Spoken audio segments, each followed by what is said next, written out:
Tô vendo sim. Então tá. Nós começamos a aula passada, falando sobre que o varejo mudou, tá? Então, muitos ainda não estão percebendo, mas não foi só 25 para 26 que mudou, né? O mercado como um todo tá começando a ter algumas alterações, e a gente começou falando disso como algo assim para debater, né?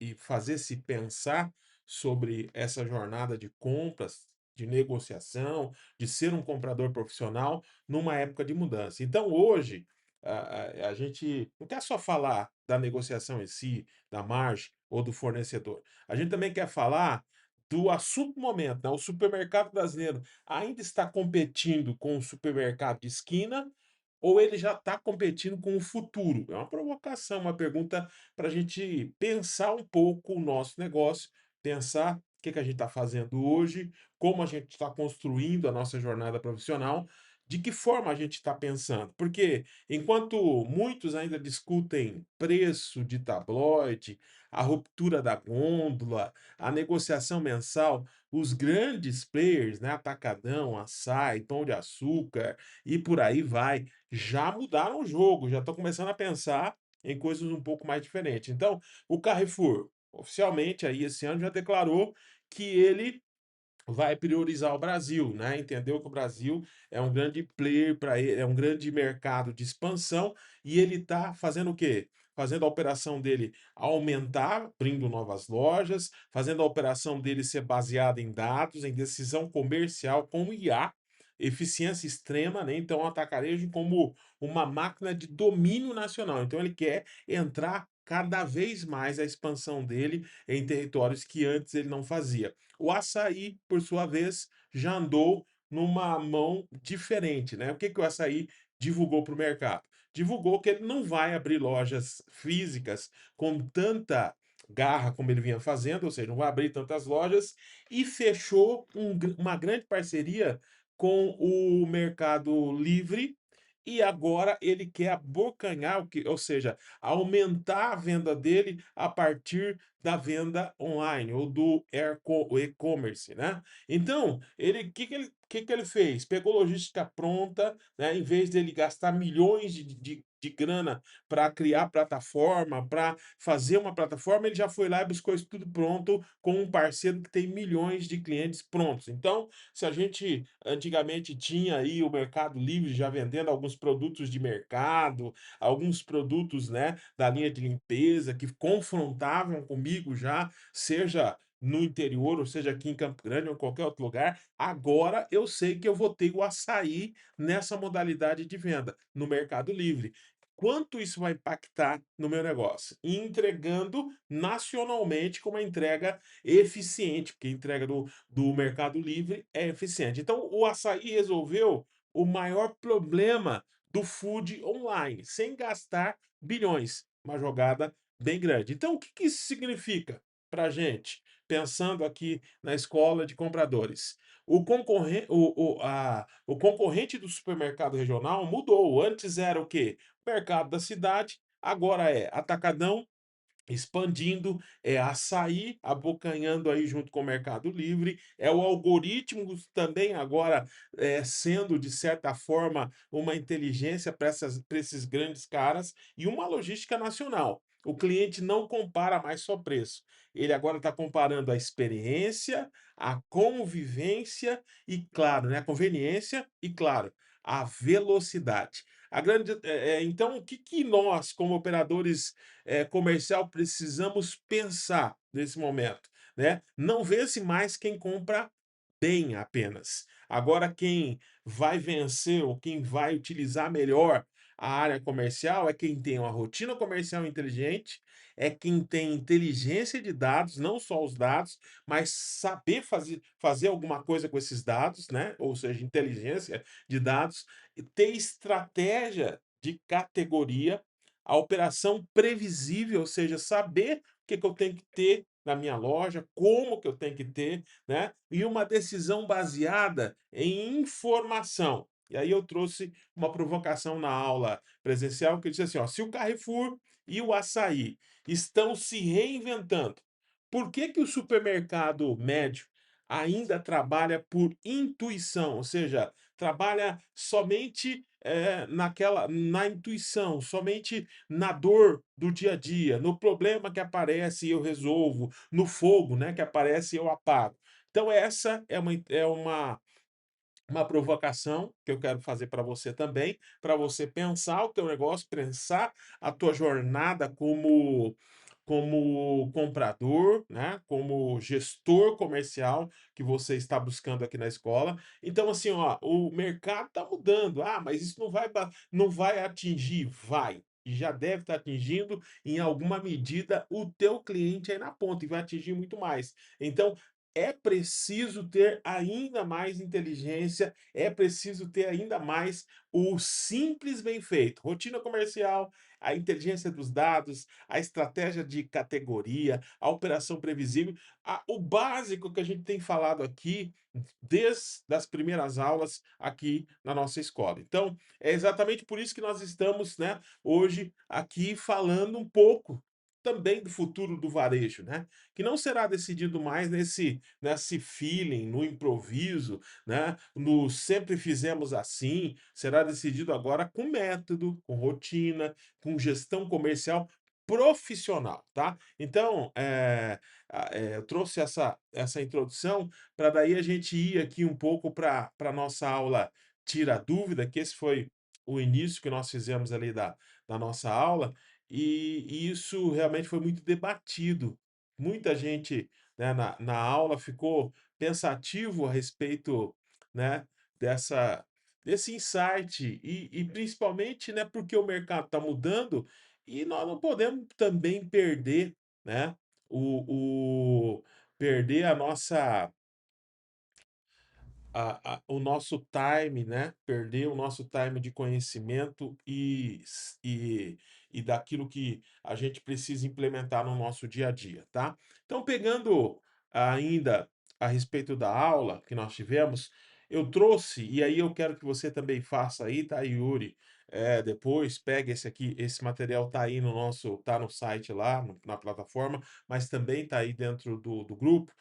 Aqui nós temos um simulador que nós fizemos, aonde eu trouxe vários cases aqui, que são casos, né, que, dão oportunidade de você, né, e dos outros alunos aí também, responderem e fazerem exercícios, com esses cases, que vão trazer a conteúdos que a gente já falou, coisas que a gente já trouxe na escola aqui. E como que eu faço isso? É uma estrutura de resposta, né? Então, o que que os dados me mostram? Qual é o risco? Qual é a decisão que você toma a partir desses cases? Como você comunicaria isso ao fornecedor, ao gerente? Então, a gente trouxe aqui, até na aula presencial, cada um dos que estavam lá escolheu um case para, porque tem 8 cases aqui, cada um fez um, né? E teve que apresentar como você vai fazer. E eu peço que você pegue 2, 3 cases desses aqui e coloque em prática aí, né, faça ele da maneira que você puder fazer aí, no tempo que você tiver, mas é importante para você treinar, né, vários aspectos aqui, são cases bem parecidos com a realidade do dia a dia de você, tá. Então, dá uma olhadinha, tá, são cases bem bacanas de fazer, são fatos aí da área comercial, do dia a dia, e eu tenho certeza que vai enriquecer você aí com o conteúdo que a gente tem falado aqui, tá? E aí a gente começou a avançar falando ainda, nós estamos no campo da margem como ferramenta de gestão, entendendo que o histórico de margem é algo que muitas vezes a gente não dá muita atenção, né? Então, eu estou tentando mostrar que depois que a gente coloca uma rotina mínima, depois que a gente tem um pouco de comunicação, que é conteúdo, depois que a gente começa a entender que eu tenho que classificar meus fornecedores, que eu tenho que entender quem é o melhor fornecedor em venda, quem é o melhor fornecedor que deixa mais margem, eu agora preciso entender como a margem se torna não só aquele percentual que eu ganho do produto, mas também como ela se torna uma ferramenta de gestão no meu dia a dia. E eu começo aqui pelo tópico histórico de margem. Então, a margem precisa ser observada no tempo, ou seja, ela deixa um rastro no tempo. Qualquer produto, qualquer grupo, qualquer departamento e qualquer loja ou CNPJ vai deixar um rastro no tempo de margem, mostrando como essa margem oscilou. E nós, do comercial, precisamos entender que esta é a ferramenta de gestão mais precisa para que a gente possa analisar se o nosso comercial, se as nossas negociações, se o departamento que eu cuido, ou o grupo que eu cuido, ou o produto que eu negociei, ele realmente está cumprindo o objetivo dele.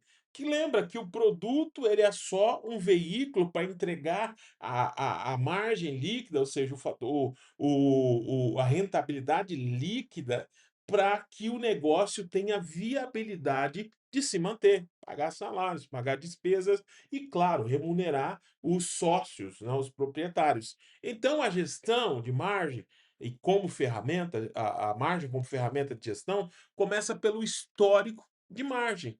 A margem precisa ser observada no tempo, não existe queda do nada. Causas comuns: aumento de custo, desconto excessivo, compra emergencial, ruptura, mix errado. O comprador profissional, ou seja, o comprador que age com profissionalismo, ele analisa tendências. Como? Ele vai abrir, né, os grupos, ele vai abrir o item e vai entender essa margem no tempo, mês a mês, como ela era mês passado, como ela está esse mês, como ela está, né, no mês atual, né, no acumulado. E isso vai dar insumos para ele, como uma ferramenta e um farol para que ele possa acertar. Até fiz uma provocação, né? Qual foi a última vez que você realmente olhou, como se comportava a margem daquele fornecedor que você compra? Como era a margem mês passado, mês retrasado e como está no mês atual? Será que você não está tendo oscilações que poderiam ser corrigidas se você tivesse olhando no tempo a margem daquele fornecedor, a margem daquele grupo? Será que essas oscilações não poderiam ser identificadas e corrigidas, e isso deixaria muito mais retorno, né, para a operação que você está cuidando? Então, o histórico de margem ele deve ser, tido como uma ferramenta de gestão. "Ah, mas eu cuido de 12.000 itens, aqui na minha loja é muito item, é 14, é 15.000 itens". Começa com aquilo que é mais importante. Eu sempre falo, né, quando você tem recursos, escassos, você tem que escolher aonde colocar a tua energia. Então, escolha aí, faça, né, ali o famoso Pareto, né, que é 20%, qual é o 20% mais importante do negócio, que sustenta o negócio, e foca esses 20% do negócio, olhando margem e aplicando a gestão, a margem, como uma ferramenta de gestão a partir do histórico de margem do produto, do grupo, do fornecedor, e isso vai dar o quê? Insumo, vai dar conteúdo para que você possa, né, nas suas negociações, no teu dia a dia, você realmente corrigir. Isso dá uma enorme diferença. Porque às vezes você vai olhar uma determinada categoria, um determinado produto ou um fornecedor, e você percebe que você trabalhava com uma margem, sei lá, de 30, e agora do nada você começou a trabalhar com 25 de margem. Caramba, o que que aconteceu? Você só consegue ter essa percepção se você tem o cuidado e se você tem, né, a margem como essa ferramenta de gestão, para que você possa olhar um tal furo, ir lá e buscar a informação necessária, que produto que caiu, o que que aconteceu, tive que fazer uma rebaixa, ou faltou um produto importante da categoria que fez com que eu não tivesse a venda e isso impactou na minha margem. E lembra que aqui eu estou falando só de margem, eu estou falando de um histórico e de uma de um olhar aonde eu olho a margem no tempo e eu consigo enxergar como isso vai impactar no meu dia a dia, nas minhas negociações, em quem que hora que eu tenho que chamar o fornecedor para realmente ajustar com ele preço, se eu tenho que trocar de fornecedor, enfim, muitas operações hoje, elas não olham isso, seja por conveniência, ou seja, ela não tem esse hábito porque o mercado não é tão competitivo, ou ela é muito competitiva só lá dentro daqueles produtos de mais embate, arroz, feijão, óleo, e as outras categorias vão meio que, ali no feeling mesmo. Então, quanto de dinheiro fica quando eu não olho isso? Posso assegurar para vocês que fica muito dinheiro, mas muito dinheiro no na mesa, tá bom? Uma outra função da margem, né, que é no segmento, é a gente entender a margem como uma arquitetura, ou seja, ela é uma construção. Eu não posso entender a margem de forma diferente, né? Então os grandes que eu digo, Açaí, Atacadão, todos eles, pode até parecer que não, mas existe uma arquitetura muito bem formada e muito bem feita para quê? Para que quando ele tenha que ser muito agressivo em preço, alguém pague a conta. Você tem que sempre lembrar que, por mais que a operação seja de um atacadão, do açaí, de um forte ou de qualquer outro, ele também tem conta de luz para pagar, funcionário para pagar, ou seja, ele tem despesa. Então, todo mundo que tem despesa deveria atuar com muito foco em entrega de margem e olhando a função da margem dentro do segmento, do departamento, do grupo. O que é isso? Eu não posso simplesmente colocar um produto na oferta sem entender quem vai assegurar naquele grupo lá que a margem do grupo vai ficar compensadora no final da operação. Isso não pode ser um acaso. Ah, mas sempre funcionou assim. Ok, mas você pode, volto a dizer, pode estar perdendo muito dinheiro. E se você é um comprador profissional e tem essa, linha, essa visão, com certeza você é muito valioso para o mercado, porque de 10 vai ter um, 2 que vai pensar desse jeito, que vai entender que existe uma arquitetura que eu preciso estar balanceando as minhas margens, eu preciso estar discutindo se as margens, né, do meu valor agregado está bem posicionada, se as minhas margens lá nos complementares estão equilibradas, se os sazonais realmente tão bem ajustado. Para quê? Para que quando eu precisar realmente ser forte, quando eu precisar realmente ter um preço mais agressivo, eu tenha a minha loja bem arquitetada. Então, exemplo real aqui na arquitetura: arroz tem margem baixa, o óleo pode estar com preço mais equilibrado, ou o óleo pode estar com preço muito lá baixo e o arroz equilibrando. O produto premium, né, ele sustenta com um lucro maior, o sazonal paga as campanhas. Então o erro é achar que isso tudo é um acaso. Não. Existe uma arquitetura, existe um jeito de abordar isso, e o mais simples é aqui é do jeito que eu estou mostrando para vocês. É você entender que cada grupo, cada departamento precisa balancear as suas ações, a sua operação. Quanto mais você entender isso, melhor você será o profissional aí de negociação e de comercial dentro da operação que você está. A composição de margem, né? Então é quando eu entendo que o item, o grupo, a categoria, né, ela está pensando num todo. Ela não é algo isolado. Ela não é simplesmente algo que eu preciso colocar, não, ela tem uma função e ela precisa ajudar o todo. Então, para começo de conversa, o comprador precisa entender isso, né? Então, o item faz parte do grupo, o grupo faz parte da categoria, a categoria faz parte do mix. Não existe nada isolado dentro de um mix de uma loja. Elas precisam se complementar, ok? Alguma dúvida até aqui, Yuri? Não, Gustavo, tudo tranquilo. Tranquilo?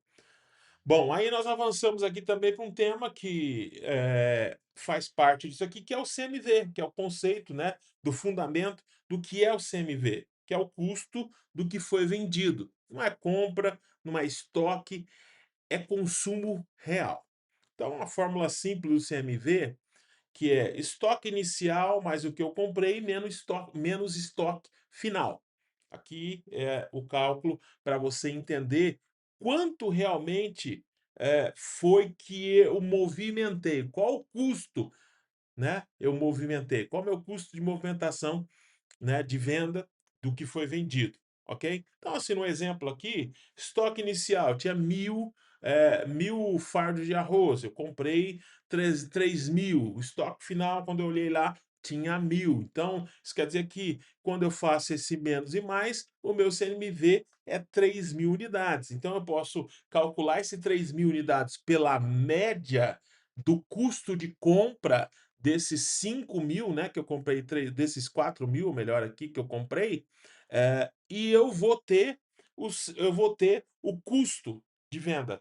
Esse custo de venda, a gente não vai avançar muito aqui, mas ele é um índice, ou ele é uma marca muito forte de como, está a saúde da minha negociação comercial. Quando confrontado, né, quando confrontado ali com as despesas, né, quando confrontado com o todo, ele vai mostrar se realmente a minha operação teve êxito e ela pagou e ainda, praticamente devolveu para os acionistas ou para aqueles que investiram no negócio, o retorno dele. Então o CMV é uma marcação muito, forte, eu posso medir um produto, eu posso medir uma categoria, eu posso medir um grupo e eu posso medir a loja toda. Não é à toa que o CMV é uma linha que está no DRE, o demonstrativo de resultado. Não é possível você fechar um demonstrativo de resultado se você não tiver apurado lá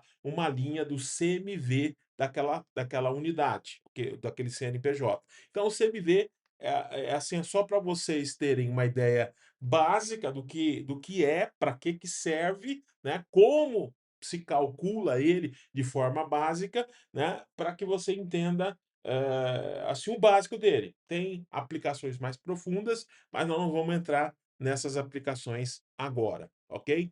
Bom, esse foi o CMV que a gente falou lá. Depois a gente avançou sobre tributação. A tributação, assim, a gente está aí em vias de fatos de uma mudança tributária, você deve saber, né? Então a gente vai sair desse sistema atual e vai para um novo. Mas enquanto nós estamos no sistema atual, a gente precisa entender o que que é um ICMS, né? Que é o imposto estadual. Produto sem ST gera crédito, produto com ST não gera crédito, né? Essas mudanças são cruciais, principalmente se você for negociar com produtos fora do estado. Isso muda muito o jogo, né? Então, aqui eu trouxe alguns exemplos, você deve saber aí, mas é para você entender que, muitas vezes a gente pega muitos compradores que, por hábito, eles negociam só aqui dentro, negociam com o distribuidor, negociam, né, pegam a negociação aí da rede econômica ou de outros, né, aqui de dentro do estado, e eles não têm essa esse tato, né, de identificar ou mesmo de olhar a qual tributação aquele produto está vindo, né, se aquilo gera crédito, não gera crédito, né? Se aquilo realmente tem alguma incidência, ok, isso vai fazer toda a diferença na hora de comprar. Se você estiver comprando de alguém que está trazendo uma nota de fora, ou mesmo uma nota de produtor, tudo isso vai incidir. Então você precisa saber que existe. Eu preciso saber na íntegra, no detalhe para fazer. Claro que não, mas só de você saber que existe, você vai cuidar isso já na inicial, quando for atender um cliente novo, um fornecedor novo, ou for fazer uma negociação que exige que você tenha essa noção, já você vai fazer as perguntas necessárias para entender por que que existe, para que que existe. A substituição tributária, que é a famosa ST, é o imposto pago antecipado, né? Então o impacto dele é uma margem menor, menor flexibilidade de preço, e aí nós temos a figura do MVA, né, que o governo presume o futuro. Exemplo, né, ele coloca lá que para determinado produto, mesmo que o custo seja R$ 100, você precisa aplicar mais 40% em cima daquele produto, que é a base para calcular o imposto. Então, o imposto não é calculado pelo preço que você negociou lá na negociação. Existe uma pauta, existe uma MVA lá que vai reger a tributação daquele produto. Como isso impacta? Imagina, você está comprando um produto por 100 e você tem que pôr mais 40 em cima para fazer o imposto e calcular isso. Se você só considerar o custo de 100 e normal a entrada dele, você vai estar fazendo um baita de uma burrada, principalmente se você precificar a partir daí, porque existe ali, né, um custo de tributação que você não está enxergando. Então, essas são as figuras do MVA, ou mesmo de pauta. Volto a dizer, minha ideia aqui não é nem eu tenho esse conhecimento de ser um contador, de ser uma pessoa que entende lá de tributação, não. Mas eu preciso saber que existe. Pelo menos isso eu preciso saber como comprador, como negociador, para que eu tenha as cautelas necessárias quando for fazer negócio de fora, for negociar uma empresa nova. Eu preciso entender. Trouxe aqui de novo a figura do frete FOB e frete CIF, e também uma coisa que, pelo hábito, às vezes a gente não tem essa discussão, mas que em alguns momentos você pode precisar entender para que uma coisa serve, para que a outra não serve. E aí vamos passar um pouco sobre a reforma tributária, que é o futuro, que deve estar vindo por aí. 2026 já começam os testes. Então sai aí o ICMS, sai o PIS, sai o CONFINS, que são alguns tributos que a gente enfrenta todos os dias aí, né, que estão dentro da composição dos custos que a gente tem atualmente, e entra figuras novas, que é o IBS mais o CBS, que vai formar o IVA brasileiro. Qual que é a mudança que vai ter aqui? Então, em tese, todos esses impostos que a gente tem hoje eles vão ser fundidos, ou seja, somados, né? E eles vão ser impostos que vão estar ali como estão hoje, mas com uma diferença muito grande. Por isso, o sistema vai mudar com essas novas configurações aqui. O imposto vai ser cobrado já online na operação. O governo está disponibilizando um novo sistema que você vai ter que colocar aí na tua loja, junto com o sistema que você rodar aí, não importa qual é, e vendeu, você já está pagando imposto. Vendeu, o governo já está tirando dele, não tem mais apuração depois, não tem. Vendeu, esse imposto, o IVA brasileiro já vai ser incidido dentro da operação. Essa é a maior novidade que esse sistema novo vai trazer. Qual é a outra?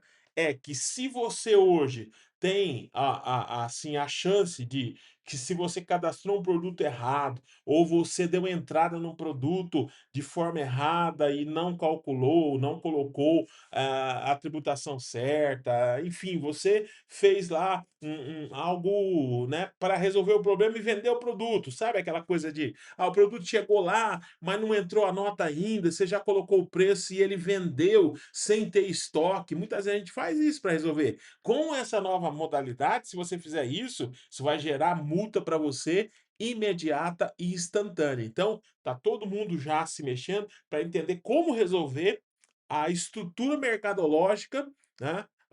O cadastro dos produtos, porque isso vai ser decisivo quando essa reforma tributária começar a ser aplicada, tá bom? Então, o que muda para o comprador? O diferencial deixa de ser imposto, passa a ser negociação, estratégia e a gestão comercial. E aí a gente fechou a loja, fechou a aula, né, com a pergunta: hoje você decide como comprador apenas executando pedidos, ou você realmente já tem aberto, né, a sensibilidade, seus olhos, para que os dados, as informações, elas possam basear e te dar muito mais impulso na sua área comercial, tá? Dúvidas aí, Yuri? Não, não, tranquilo. Tranquilo? Então, assim, ó, o material ele tá bem explicativo, tá? A gente está avançando agora nessa parte de tributação, vamos entrar um pouquinho mais para dentro, vamos trazer já para esse mês, né, nas próximas aulas aí, conteúdos novos já de como aplicar, né, a inteligência artificial na rotina do dia a dia. Eu prometi os outros lá que a partir talvez do dia 15 desse mês, lá na plataforma já vai ter um assistente de IA que você vai poder trocar ideias da área comercial com ele. É uma IA preparada para a área comercial, uma IA preparada para o comprador. E lá também nós vamos ter implementado, tá, Yuri?